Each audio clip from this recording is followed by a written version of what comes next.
Hello viewers, Sahera কিচেনে সবাইকে স্বাগত। আজ আরেকটি নতুন রেসিপি নিয়ে চলে এসেছি বন্ধুরা। সেটা হলো মাটন কষা। ভীষণ ভালো লাগে খেতে, রুটি হোক, নান হোক, পরোটা হোক, সব কিছুর সঙ্গে মাটন কষা খেতে ভালো লাগে। মাটন সকলেরই পছন্দের খাবার। আমি খুব সহজভাবে বানিয়েছি। কিভাবে বানিয়েছি সেটাই আজকে শেয়ার করব। চলুন দেখে নেওয়া যাক আমি কিভাবে বানিয়েছি। আমি এখানে প্রথমে দিয়ে দিলাম কড়াইয়ে সর্ষের তেল 5 টেবিল স্পুনের মতো, আর দিয়ে দিলাম গোটা গরম মশলা।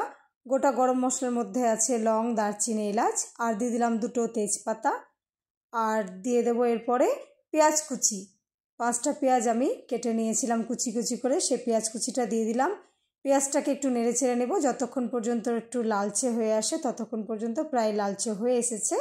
এরপর এর মধ্যে আমি দিয়ে দেবো হচ্ছে আদা রসুন বাটা 2 টেবিল স্পুন দিয়ে দিলাম। এরপর এর মধ্যে আমি দিয়ে দেব বেসিক মশলার মধ্যে লবণ 1 টেবিল স্পুন, হলুদ গুঁড়ো 1 টেবিল স্পুন,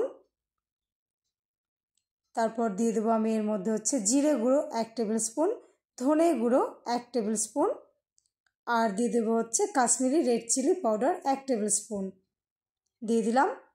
এরপর এর মধ্যে আমি দিয়ে দেবো টমেটো কুচি। 2টো টমেটো আমি কেটে রেখেছিলাম, সেই টমেটো কুচিটা এর মধ্যে দিয়ে দিলাম। দিয়ে ভালো করে কষে নেব মশলাটা যতক্ষণ না এখান থেকে তেল ছেড়ে আসে। টমেটোটা গলে যাবে, তেল ছেড়ে আসবে, ততক্ষণ পর্যন্ত মশলাটাকে কষে নেব বন্ধুরা। নেড়ে ছেড়ে নিয়ে কষে নিয়েছি, দেখুন, দেখে বুঝতে পারছেন তেল ছেড়ে দিয়েছে, টমেটো গলে গেছে। এরপর এর মধ্যে আমি দিয়ে দেব হচ্ছে ভালো করে পরিষ্কার করে ধুয়ে রাখা খাসির মাংস। 1 কিলো মাংস আমি ভালো করে ধুয়ে পরিষ্কার করে নিয়েছিলাম, সেই মাংসটা আমি এর মধ্যে দিয়ে দিলাম। পুরোপুরি মাংসটা যখন দেওয়া হয়ে যাবে তখন আমি এটাকে ভালো করে তলা থেকে মিশিয়ে নেব। মশলাকে মাংসের সঙ্গে মিশিয়ে নিতে হবে, ধীরে ধীরে ধীরে ধীরে কাজটা করতে হবে। এই সময় গ্যাসের ফ্লেমটা একেবারে হাইতে রাখবেন বন্ধুরা, যেহেতু মাংস দেওয়া হয়েছে জল ছাড়তে শুরু করবে। এরপর আমি এটাকে ঢাকনা দিয়ে ঢেকে রান্না হতে দেব 30 মিনিটের জন্য।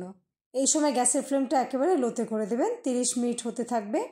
30 মিনিট পরে ঢাকনাটা তুলে দেখে নেব কতটা কি হয়েছে। প্রায় অনেকটাই জল শুকিয়ে এসছে, টেনে এসছে। একটু নেড়ে চেড়ে নেব, কষা কষা ভাব হয়ে গেছে বন্ধুরা, অনেকটাই শুকিয়ে গেছে জল। নেড়ে চেড়ে নিয়ে আমি এর মধ্যে এবার দিয়ে দেব হচ্ছে পরিমাণ মতো জল। যে যেরকম গ্রেভি খাবেন সেরকম দেবেন। আমি দিয়ে দিলাম জল। জলটা গরম জল দেবেন বন্ধুরা। আমি প্রত্যেক ভিডিওতে বলি রান্নায় গরম জল ব্যবহার করবেন, তাতে রান্নার স্বাদটা বেড়ে যায়। দিয়ে দিলাম, দেওয়ার পরে ভালো করে তলা থেকে নেড়ে চেড়ে নেব। এটা একটু মাটন কষা হচ্ছে বলে আমি অল্পই জল দিয়েছি, বেশি জল দিচ্ছি না বন্ধুরা। এরপর আমি এটাকে ঢাকনা দিয়ে ঢেকে রেখে দেব 20 মিনিটের জন্য। 20 মিনিট রান্না হতে দেব। 20 মিনিট দেখে নেব 20 মিনিট পরে যে কীরকম মাংস সেদ্ধ হয়েছে। প্রায় সেদ্ধ হয়ে গেছে, ঢাকনাটা তুলে নেব। তুলে নেওয়ার পরে হয়ে গেছে আমাদের বন্ধুরা। এরপর সবশেষে আমি দিয়ে দেবো এর মধ্যে হচ্ছে গরম মশলার গুঁড়ো 1 টেবিল স্পুন। গরম মশলার গুঁড়োটা দেওয়ার পরেই ভালো করে নেড়ে ছেড়ে মিশিয়ে নেব। ব্যাস, মেশানো হয়ে গেলেই আমাদের তৈরি হয়ে গেল মাটন কষা বন্ধুরা। হয়ে গেল। কালারটা কতটা অসাধারণ হয়েছে দেখে বুঝতে পাচ্ছেন, খুব ভালো লাগে খেতে বন্ধুরা। হয়ে গেল, আমি এবার এটাকে পরিবেশন করব। রেডি হয়ে গেল মাটন কষা। আমি রুটির সঙ্গে পরিবেশন করেছি, সঙ্গে একটু পায়েস ছিল, সেই পায়েসটা দিয়েও পরিবেশন করেছি বন্ধুরা। খুব ভালো লাগে খেতে মাটন কষা।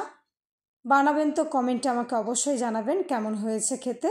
ভিডিওটি যদি সত্যি আপনাদের খুব ভালো লেগে থাকে অবশ্যই লাইক, কমেন্ট ও শেয়ার করবেন। সকলে খুব ভালো থাকবেন ও সুস্থ থাকবেন। আর ভিডিওটি দেখার জন্য আপনাদেরকে অসংখ্য ধন্যবাদ।